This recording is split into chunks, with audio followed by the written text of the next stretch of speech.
Hey there, guys. We are back with some more Fate. I think we're probably coming up on the end because, again, I think that there are only 14 days in this, so we are pretty close. A red hill covered in corpses and a gray sky. The heavy clouds drifting away announced the end of the battle. I know this scene. This is a scene I've seen many times already. This is one of the battles Saber experienced. These are the remains of a battleground so familiar to her, as she is always victorious. After this, she will return to her castle. The people will celebrate her victory, and they will prepare for the next battle. This is her everyday life. This is but one of the 12 great battles she had gone through. That is why she does not bear any memories of the victory, but merely accepts it calmly. I think about such random things. That is not a dream, just a cold truth that cannot be changed. From the moment she drew the sword from the stone, she was not human. After becoming a feudal lord like her father, she became a king with many knights. She was called King Arthur, or Arturia, the girl who had tried to become a king, had her life turned around. No, it is more correct to say that it ended. At that instant, the girl with childlike features disappeared, and the only existence permitted was that of the King of Knights. She acted as the son of the king. That is because the one to govern many territories and control the knights had to be male.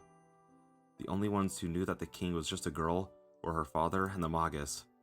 She literally covered herself in steel and sealed that truth for all her life. Why didn't I realize what that meant? It's one place before everyone managed to keep her identity secret. I don't know what suffering she went through, though, as I'm only watching from a distance. Time passes. These must be her memories of the 10 years she spent as king. There's only one thing common to all of them. Even on the throne, even in a hallway, even on the battlefield, no one talked to her. Even the loud round table filled with the knights' tales of bravado falls silent when the king steps in. So that's what it means. She was only idolized. Many knights looked down on Arturia, who looked like a small kid, and they did not approve of swearing their sword to her. But because she drew out the sword that they could not, they had to obey her, at least in form. They just accepted the disgrace, believing that it would pass. Even if she drew the sword, she is just a child. Even with Merlin's help, she will fail soon enough. When that happens, they need to only take the holy sword away from her and reselect the king. That's what most of the knights thought. But the results were different. The king just entered adulthood was a king without flaw. She brought peace to the fighting lords and immediately fought off the invading armies. Of course, it wasn't because of the power of the holy sword. The holy sword only protects the king. It is the king's power that protected the country, and in that way, she suppressed the knights with the results. The protection of the holy sword works only against enemy swords. It does not help rule over people's hearts. She worked hard to be an ideal king, and so the knights had to follow their king from their heart. They suppressed their dissatisfaction with the young king, as they saw he was perfect. She tried to be an ideal king. Being an ideal king was the condition of their support. There was no room for the human Arturia, the girl determined to be king. A great knight who pulled out the holy sword, who did not age from that moment on, and the one who won 12 great battles. The more perfect she was, the more people kept away from her. The longer she stayed that way, the more isolated she became. That was her true identity. But she still did well. No, she did too well. She defeated her enemies efficiently and minimized the victims in battle. No matter what kind of war it is, a battle will have victims, so she believed she should make sacrifices before the war to prepare the army and to defeat the enemy efficiently. She would exhaust one village to prepare the army, defeat the invaders before they could damage the land, and save 10 villages. That was the solution she came up with as the king, and in truth, it was the best policy. But the knights must have been unhappy. For them, only the invaders should die. It is only proper to win without allowing any victims. There's no need to sacrifice one's own territory before a battle. We will win, so there will not be any victims. There will not be any victims, so the king's actions are fruitless. That's what they thought. Of course, that's just a fantasy. Once the battle began, the knights did not think about the small villages. It is only natural for them to trample over them, as the small villages are not what they seek to protect. The knights say it is only natural to be destroyed by the invaders, but it is a great sin to destroy them with our own hands. Of course she knew that, but a king cannot allow her personal feelings to affect her decisions. She kills her emotions to make a decision, and the knights suppress their personal feelings to obey. And after many sacrifices and continuing victories, the country became stable. The price of that was a revolt against the king. King Arthur does not understand human feelings. One knight said so and left the castle. It's a ridiculous story. Nobody wanted her to be human. They revolted against her because she didn't have a human's feelings. The Age of Chaos continues. The knights who had been dissatisfied with the king for some time became more dissatisfied after that one knight left. They pushed all problems onto her and cornered her. Ruin was in sight. Death if she could not solve all the problems. Even if she did solve them, the results would be the same. But such trivial things are of no concern to a king. Her mind will not change, even if she abandoned, feared, or betrayed. Even if she is abandoned, feared, or betrayed. Probably because she had her mind made up long before. She abandoned her emotions from the moment she decided to pull out the sword. Seen from a few years before. Knights fell all over the country, gathered to try to pull out the sword and the stone, but nobody could pull it out, and the knights were desperate to choose the most superior king by competing jousting skills. The knights went to the arena and forgot about the sword. It felt much like watching a festival from a distance. In the distance are the brave sounds of the cavalry. The roars of the knights are far away, and there is no one around the stone. What did the girl think before that? Before she realized it, an unknown Magus was standing behind her. You should think this through before you grab that. He says he was not trying to frighten her, but that she should stop. You'll not be human once you take hold of the sword. He also said that she would be resented by all humanity and die a miserable death. She could not have been without fear, because the Magus showed her the end she would face if she took the sword. No. But that just made the girl more determined. She nodded firmly, even when she was shown her future. The Magus asks her if she's really fine with that. Many people are smiling. I do not believe it'll be a mistake. She takes the sword.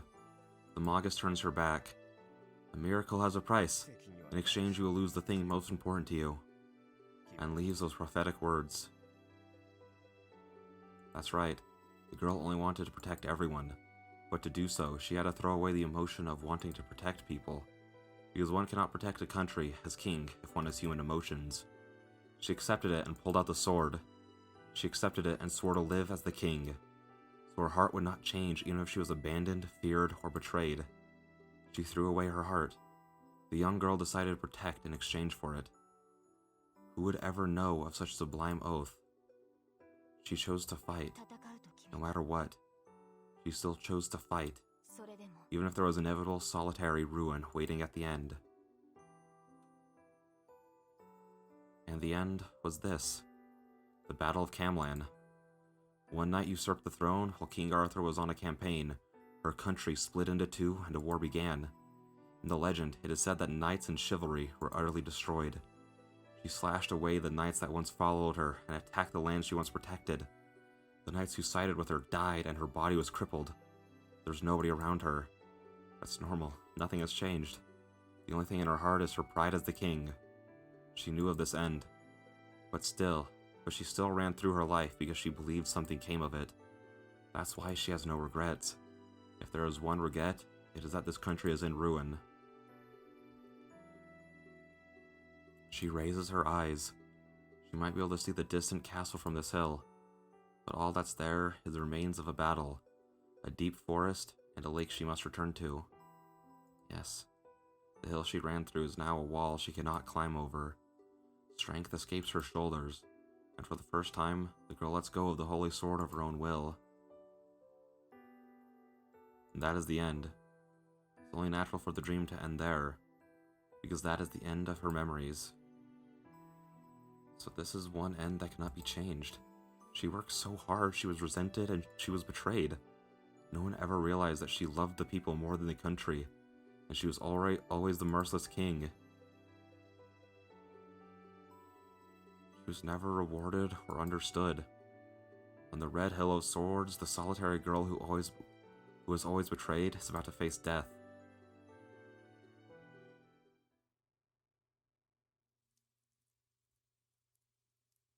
I wake up to the sound of the rain.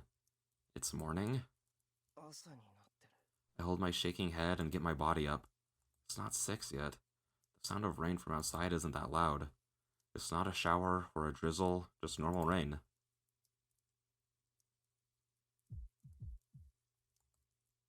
I rattle my teeth at the sudden headache, but it only lasts for a moment. Neither the pain nor the image that pops into my head lasts long. That scene is more than enough to wake up my brain up. That dream? No, I don't even need to confirm it. That was Saber's past. It was the end of her life that happened a long time ago that cannot be changed.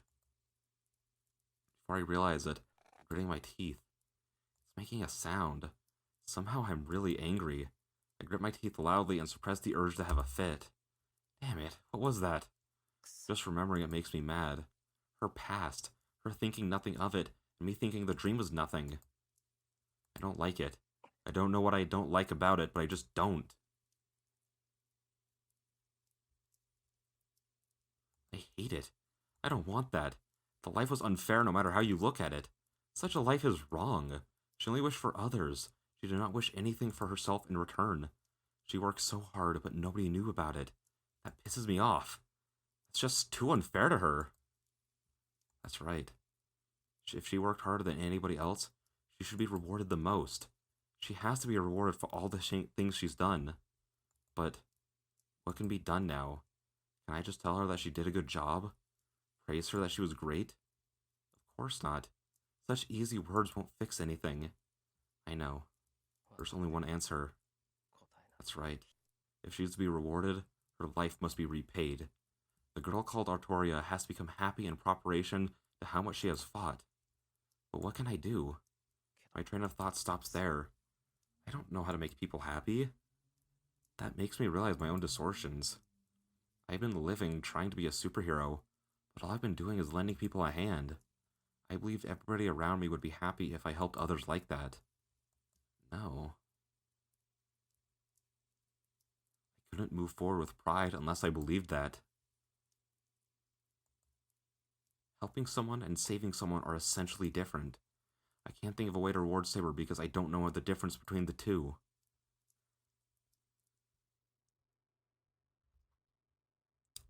I need water.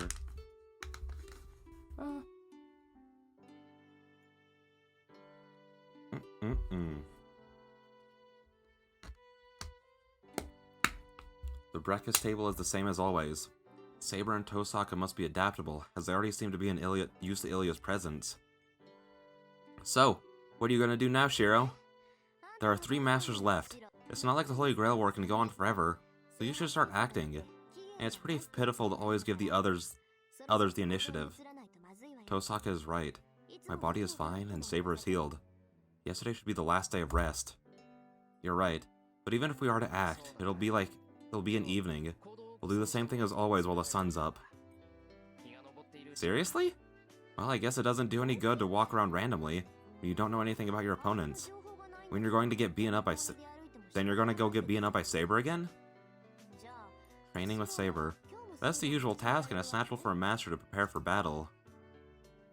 Reen, we are training. That comment sounded unpleasant. Well, yeah. I'll get beaten up by Saber in the morning. Shiro, you put me in a difficult position if you say that as well. Huh? Sorry, Saber, I wasn't listening. I'm speaking of how rudely Reen talks. Honestly, what is going on, Shiro? You don't seem well today. Breakfast is a bit smaller than usual as well. Were you in the shed until late last night? She asks, but Saber's words aren't criticizing. I can feel that Saber believes in me. That's why it's even harder to look at her now. If I do, the image of that hill pops into my head. Huh? Fine. I shall drive some energy into you later. So we will train in the dojo today as well. Is that the plan, Shiro? Yeah, please. How about you, Ilya? Me? I'll do the same as yesterday. I don't like getting wet in the rain, so I don't want to go outside. I see. That's a big help. I want you to stay in the house as much as possible. Going outside is too dangerous. Yeah, I'll consider staying with you if you cook boxed lunches like you did yesterday. It seems Ilya liked the boxed lunch yesterday. I'm a bit embarrassed that she's content with such a thing, but I'm happy if she's happy. So I guess it'll be the same as yesterday? I have something to research, so I'll be in my room. Come by my room in the afternoon since I need to talk with you. Research? That read was weird. Yep, but I think you've realized, but Ryudo Temple has been strange since yesterday. I mean, we've literally already fought a servant there. They stopped the magical energy collection they've been working on. Oh, that's what you mean. Never mind, Rin, pop off. So it's only natural to assume they're doing something. Well, it seems the master at the Ryudo Temple is the most troublesome one. So I'll make it familiar and try to find out what's going on inside. Then should you not concentrate on the search? I do not think it is a need to take time off to teach Shiro. Well, that's just how it is. Sorry, but bear with me. He seems unreliable, so I can't just leave him alone. It's fine if he gets killed by the enemy, but if he dies because he messes up his magic, I'll be ashamed as his teacher. Yes, it's just as you say, Rin. There was something wrong with me. I do not know why I should have thought your lessons were not useful for Shiro. The reason's pretty simple, but it's best not to talk about it. Then, good luck with your morning training. He's pretty tough, so it's best to beat him within an inch of his life. Tosaka leaves the living room with an absurd comment. Saber, don't take her too seriously. She's only saying that because you've never beaten her up. A reminder just in case. I don't know why Saber's so happy, but... Yes, I know. I know your body better than her. Oh, that sounds dirty. She replies like that. All right. That's going to be the end of this episode. There were some recording troubles at the beginning, so I don't actually know how long I've been recording. But I think it's around the normal time, so I'm going to end it there. Gosh, are we actually about to, like, maybe within the next, like, 1 or 2 episodes, we're gonna go fight Caster? Oh, I mean, our assassin? You guys didn't hear any of that if you haven't seen it before, it's fine. Anyways, I'll see you guys in the next one. Bye-bye.